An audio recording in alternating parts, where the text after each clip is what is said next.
कि अगर हम किसी के साथ अगर गलत व्यवहार करते हैं ना, तो पहले वो जो गंध है ना गलती करने के लिए, वो हमारे दिमाग में आना पड़ता है।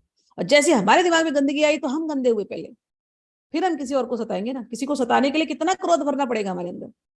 तो पहले कौन सकता है? क्रोध किसके अंदर पहले आया? आपके अंदर। जलेगा कौन पहला? आप। तो जीते जी तो आप जल ही रहे हो, और आपको लग रहा है उस क्रोध में, उस अहंकार में दूसरे को सता रहे हो, और दूसरा प्रताड़ित हो रहा है, और आपको बड़ा आनंद आ रहा है। तो लग रहा है आपको कि बड़े आप आनंदित हो, लेकिन नहीं, ये नरक है जीते जी। और मरने के बाद ये जो आपने पाप कर्म इकट्ठा किया है ना वहां तो आप हेल्पलेस हो, वहां तो आपको भोगना ही भोगना है। ये सारे जो नरक बता रहे हैं ना, ये सब भोगना है। So don't do this. मनुष्य अपने कुटुंब का पेट पालने में जो अन्याय करता है, सब ठीक है, उसका दैव विहित कुफल वह नरक में जाकर भोगता है। उस समय वह ऐसा व्याकुल होता है मानो उसका सर्वस्व लुट गया हो। जो पुरुष नीरी पाप की कमाई से ही अपने परिवार का पालन करने में व्यस्त है, वह अंधतमिश्र नरक में जाता है, जो नरकों के चरम सीमा का कष्टप्रद स्थान है। पाप की कमाई करना।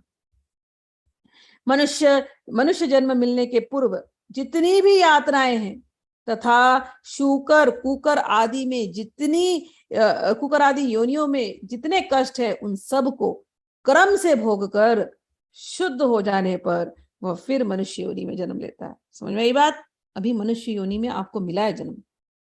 अच्छा कर्म करो, अच्छा कर्म करो, किसी के प्रति अन्याय नहीं, किसी मन में भी अन्याय मत सोचो। तुम्हारे हाथ से लॉस हो जाए ना तो भी चले, गिव इट अप। लेकिन उसको पाने के लिए थोड़े से लोभवश तुम अगर एक गलत काम कर दोगे ना, तो फिर उसको भोगना पड़ेगा। सो मत करो, give it up, give it up, let people do whatever they want to do. तुम गंदे मत होना, क्योंकि जैसे हम अपने पाप कर्मों को बढ़ाते हैं, तो ये पूरी यातनाएं सहने के बाद फिर जो जन्म मिलता है, क्या लिखा है? जन्म मिलता है शूकर कुकर आदि, यानी सुअर के कुत्ते के योनि में जन्म मिलता है। ऐसी गंदी सी योनियों में जाने के बाद, कई कई योनियों में जाने के बाद फिर कहीं जाकर के मनुष्य योनि मिलती है। हम ये सब कुछ करके आ गए हैं, तो इस योनि को, मनुष्य शरीर को, इसको वेस्ट नहीं करना। एक संकल्प ले लो, भगवान का नाम लेते ही जिएंगे, भगवान का नाम लेते ही मरेंगे, चाहे जो हो जाए। हर हाल में हम भगवान का नाम लेंगे। Past is past, gone. आज से, अब से लेकर के जब तक भगवान ने सांस दी है, एक ही काम है, भगवान का नाम हम नहीं भूलेंगे।